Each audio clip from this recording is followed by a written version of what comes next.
Bienvenidas y bienvenidos. Me alegra que nos acompañen en esta sesión de Aprende en Casa 2, una iniciativa de la Secretaría de Educación Pública para que alcancemos los aprendizajes esperados desde casa. Soy el profesor Gerardo Pineda Hernández y trabajaremos juntos en esta sesión, en la cual estudiaremos contenidos de la asignatura de Matemáticas de tercer grado de secundaria.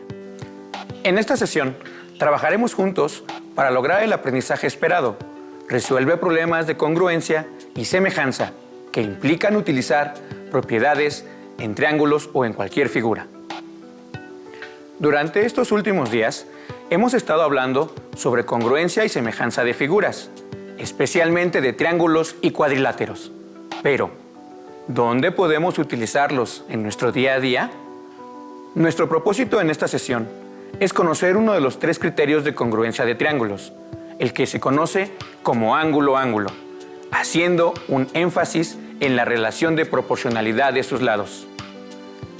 Antes de iniciar, las y los invitamos a tener a la mano cuaderno de matemáticas, lápiz y goma, para que puedan anotar las ideas principales, además de las preguntas que surjan en el desarrollo de nuestras actividades. Dicho lo anterior, es hora de comenzar con un repaso del tema proporcionalidad, que nos brindará información importante antes de entrar al contenido central de nuestra actividad del día de hoy. Consideremos un segmento de recta, al cual denominaremos segmento A, y tiene una longitud de 10 centímetros.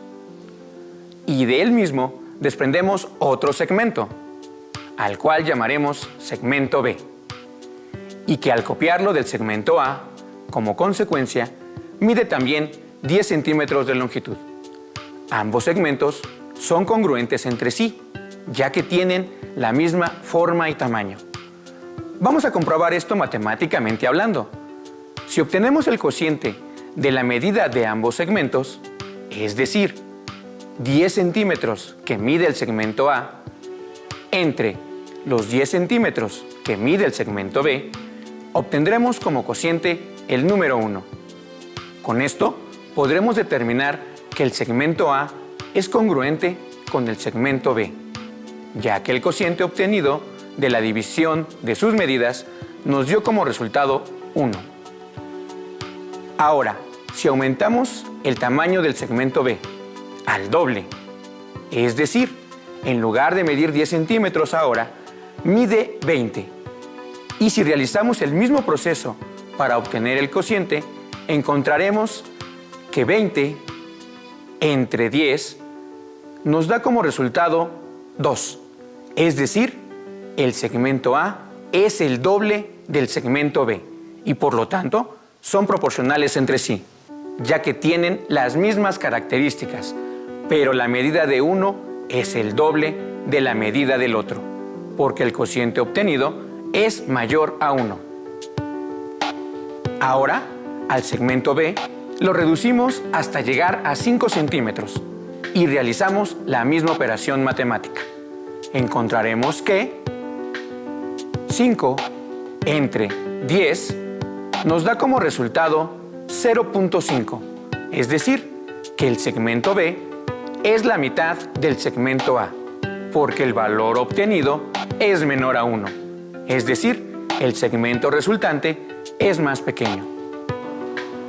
Estos valores que encontramos al dividir las medidas de los segmentos es el factor constante de proporcionalidad o razón de proporcionalidad. Cuando el valor del factor de proporcionalidad da como resultado 1, nos indica que ambas líneas son congruentes, es decir, que tienen las mismas características y la misma medida. Pero si el valor es mayor, nos indica que las líneas son semejantes, ya que tienen las mismas características, pero una es mayor que la otra. Si el resultado del coeficiente de proporcionalidad es menor a 1, nos indica que la línea comparada es más chica. Por lo tanto, también son semejantes, ya que conservan la misma figura. Les sugiero que anoten la idea principal de este repaso, ya que con esta información nos será más fácil comprender la semejanza en figuras más complejas. Podemos observar los valores de proporcionalidad obtenidos y podremos comprobar que cuando el factor constante de proporcionalidad es igual a 1, las medidas obtenidas son congruentes, ya que tienen el mismo tamaño. Pero cuando el factor de proporcionalidad es mayor a 1, debemos comprender que la figura con la que se comparó es mayor que la figura original, es decir, es más grande. Por lo tanto, son semejantes. Al contrario, si el factor de proporcionalidad disminuye, la figura comparada es más pequeña que la original. Por lo tanto, también es semejante. Espero que hasta aquí hayan recordado el concepto de proporcionalidad y hayas anotado la idea principal. Vamos ahora con figuras un poco más complejas, los triángulos. Como saben, cada triángulo está formado por 3 segmentos de líneas rectas, los cuales, al cruzarse entre sí, forman diferentes ángulos. En este caso, me voy a referir específicamente a los ángulos internos, los cuales son un dato más para que podamos comparar los triángulos entre ellos y podamos deducir si son congruentes, semejantes o de plano no se parecen en nada. Tenemos un triángulo al cual denominaremos ABC. Recuerda la nomenclatura para denominar un triángulo. ¿Y por qué lo hemos llamado así? Porque sus vértices los hemos nombrado A, B, C, mayúsculas. Además, hemos nombrado también los segmentos que lo conforman con letras minúsculas para que las podamos distinguir. Segmento A, B y C minúsculas. Además, tenemos también los 3 ángulos internos que forman parte de él. De amarillo tenemos el ángulo que se encuentra en el vértice A mayúscula, el ángulo formado por el vértice B y el ángulo formado por el vértice C. ¿Qué pasaría si copiamos este triángulo y además lo hacemos más pequeño? ¿Cómo podríamos comparar ambos triángulos? Primero, deberíamos buscar los vértices correspondientes. Por ejemplo, el vértice A, mayúscula, correspondería con el vértice A'. Le colocamos una comilla y le denominamos prima, ya que es el correspondiente con el vértice A del triángulo original. Esto es una forma de identificarlos y no confundirnos. Buscaremos ahora el vértice correspondiente a B mayúscula. ¡Listo! De esta forma ya tenemos 2 vértices identificados. Lo llamaremos B'. Por lo tanto, solo nos queda el vértice C. Ahora tenemos un triángulo más pequeño que el original, al que denominaremos triángulo A', B', C'. Muy bien, ya hemos encontrado los 3 vértices. Ahora debemos encontrar los lados correspondientes entre ambos triángulos. El lado A minúscula lo denominaremos ahora A minúscula prima, siguiendo el mismo procedimiento que hicimos con los vértices. El lado B minúscula con B minúscula prima. Y por supuesto, el lado C con C minúscula prima. Para finalizar, observen que los ángulos del triángulo ABC también tienen su ángulo correspondiente en el triángulo A', B', C'. Veamos el primero. El ángulo formado en el vértice A corresponde con el ángulo formado en el vértice A'. Y el ángulo del vértice B con el vértice en B'. Y por supuesto, el ángulo en el vértice C y C'. Con estos datos podemos comparar 2 triángulos y descubrir si son congruentes, semejantes o de plano no tienen uno que ver con el otro. Solo quiero hacer énfasis en los ángulos que los conforman, ya que ellos y la medida proporcional de los lados correspondientes nos van a ayudar a resolver algunos problemas de la vida diaria como el que vamos a ver. Quiero platicarles que cuando yo era adolescente Era un poco inquieto. Me gustaba correr y jugar, pero sobre todo probar cosas nuevas. Así que un día, en la casa, encontré un bote de pintura en spray, misma que mi papá había comprado para poder pintar el marco de una ventana. Al tomarlo, tuve la idea de pintar algo, pero dentro de la casa no encontré nada que se acomodara a mis gustos. Quería que fuera algo grande, espectacular. Así que salí al patio trasero y al abrir la puerta estaba ahí una gran barda pintada de color rojo que me invitaba a utilizar la pintura. Y no lo dudé, y con calma la destapé. La quité y la coloqué en dirección hacia la barda. No lo pensé y escribí una palabra que delataba al autor de los hechos: Jerry. Como me decían mis amigos. Lo disfruté tanto que lo remarqué hasta que se hicieron más grandes y negras las letras. En la tarde, cuando mi papá regresaba de la fábrica donde laboraba, recibió una gran sorpresa al asomarse al patio trasero y ver mi nombre pintado en la pared. Se molestó tanto que levantó la voz para que yo acudiera a su encuentro. Lo primero que me preguntó es si yo había realizado tal acto de vandalismo en la pared. Y al estar de pie frente a esa enorme pared roja y ver mi nombre pintado en ella, no pude decir que no. Mi padre, muy molesto, no me dijo nada, solo se metió a la casa y yo me quedé de frente a la pared, viendo mi nombre con un gran remordimiento. Más tarde, fui a ver a mi padre y le pedí una disculpa. Él me explicó que todos cometemos errores. Lo importante era reconocerlos y después tratar de enmendarlos, por lo que decidí pintar la barda con mis propios métodos. Como buen adolescente, no tenía dinero para comprar la pintura que necesitaba para pintar la pared. Así que antes que otra cosa, me dirigí a la tienda de pinturas y le pregunté al encargado cuánta pintura requería para pintar una barda grande. Este me preguntó, ¿cuántos metros cuadrados mide la barda? Y yo le respondí que era muy alta y muy larga. Sonrió y me dijo, ve a dónde está la barda, mides el alto y el largo, y lo que obtengas lo multiplicas para obtener el área. De esa forma, sabes cuántos metros cuadrados de pintura necesitas. Y me mostró un bote de pintura y me dijo, esta es la pintura más barata que tengo, y 1 litro te sirve para pintar 10 metros cuadrados.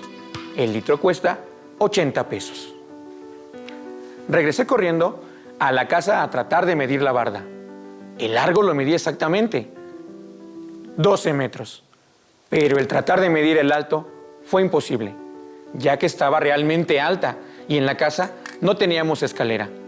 Fui con mis vecinos y nadie me pudo prestar una, así que fui a recostarme en mi casa a tratar de pensar cómo medir el alto de la barda.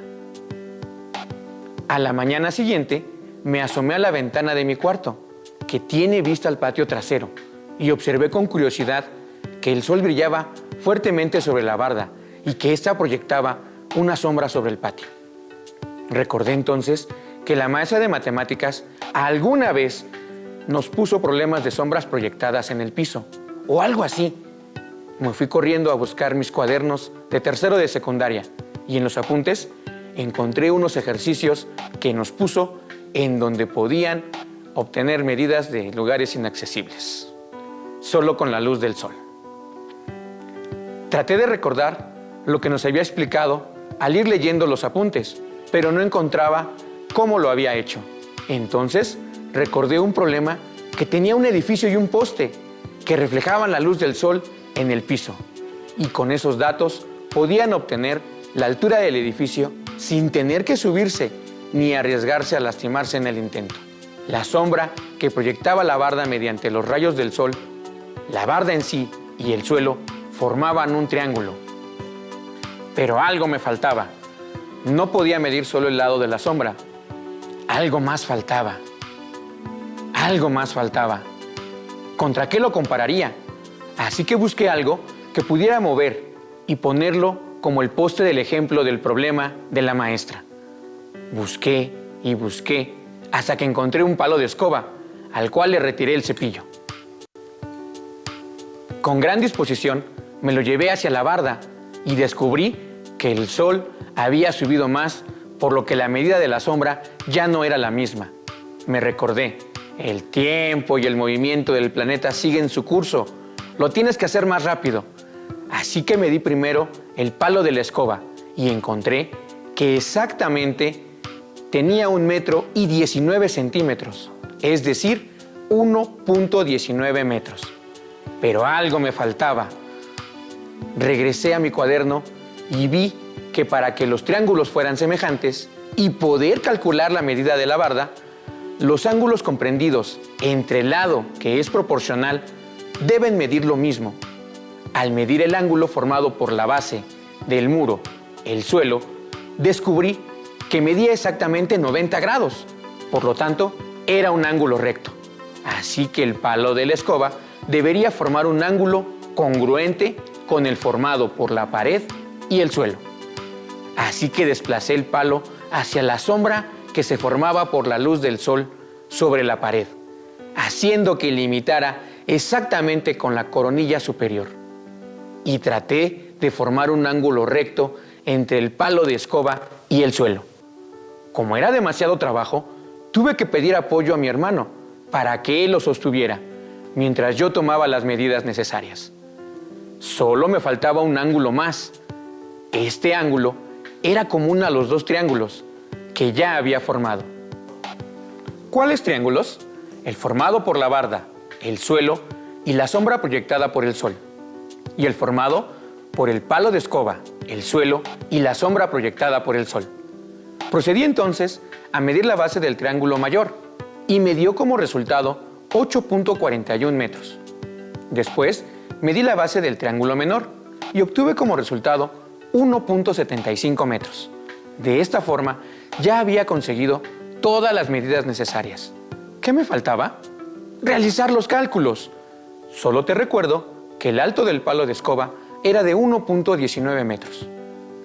Como lo vimos al principio de la sesión, es importante obtener la proporcionalidad de los lados correspondientes de cada triángulo, en este caso de sus bases, por lo que decidí obtener el cociente de ellos. Así que dividí 8,41 entre 1,75 y obtuve como resultado 4,8, que es el factor constante de proporcionalidad entre los lados correspondientes de ambos triángulos. Como la altura del muro es el valor que desconocemos, lo marcaremos con una X para poder realizar nuestras operaciones.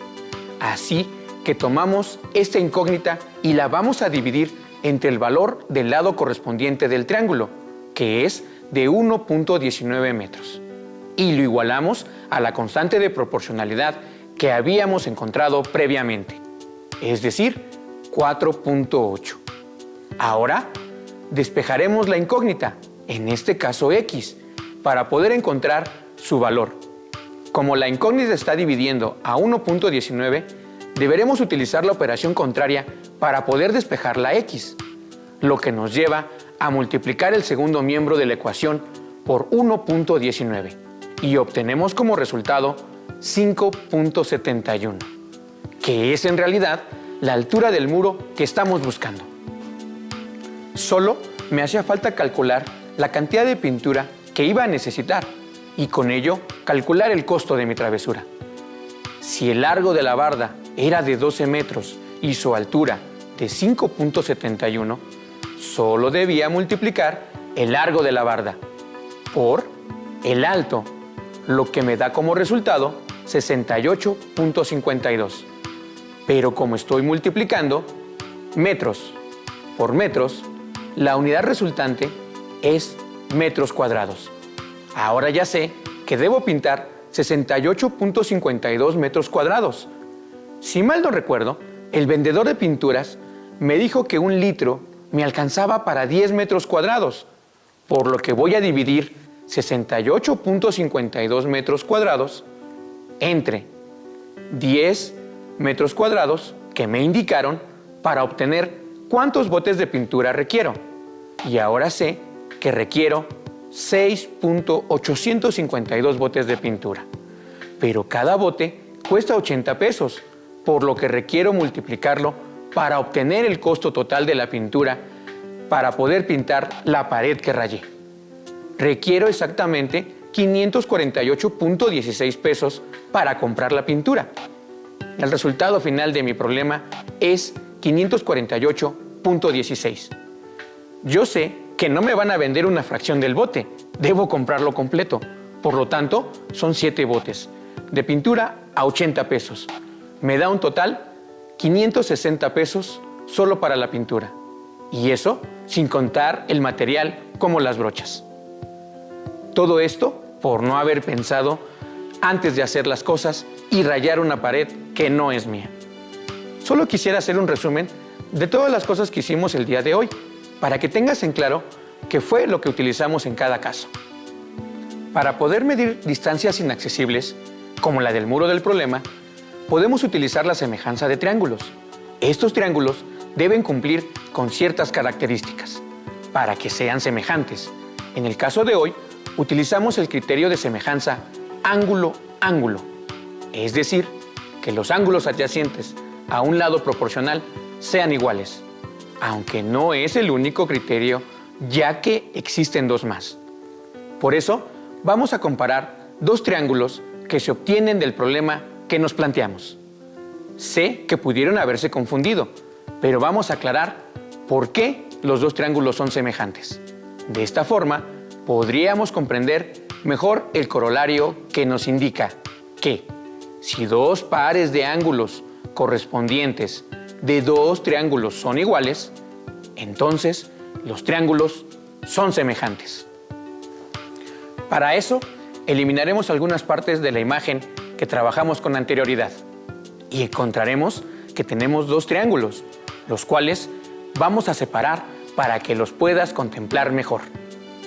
Para que podamos identificarlos, vamos a utilizar lenguaje matemático y nombraremos cada vértice de cada triángulo con literales.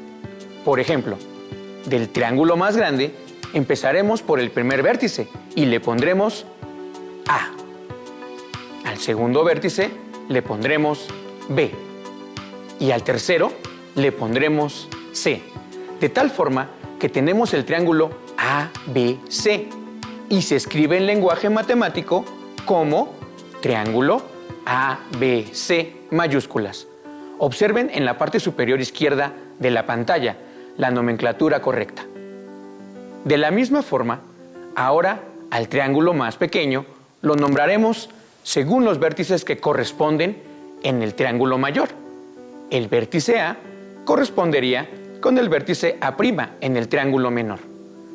De la misma forma, el vértice B con el vértice B'. Y por supuesto, el vértice C con el C'. Por lo que el triángulo resultante se denominará triángulo A'B'C'. La idea es demostrar que ambos triángulos son semejantes, lo que representamos matemáticamente con esa tilde invertida. Pero por ahora la eliminaremos hasta comprobar que realmente son semejantes ambos triángulos. Lo primero que vamos a hacer es usar un transportador para medir el ángulo en B y observamos que mide exactamente 90 grados. Medimos ahora el ángulo correspondiente en B, es decir, B', y vemos que también mide 90 grados. Por lo tanto, el ángulo en B es igual al ángulo en B'. Ahora vamos a medir el ángulo C. Colocamos nuestro transportador y vemos que mide exactamente 34.17 grados. Con el mismo transportador, medimos ahora el ángulo C' y vemos que mide 34.17 grados. Por lo tanto, los dos ángulos son iguales. Bien, ya comparamos dos ángulos correspondientes de cada triángulo y observamos que miden lo mismo. Pero nos faltaría el tercer ángulo, es decir, el que se encuentra en el vértice A y en A'. Pero ya no los mediremos.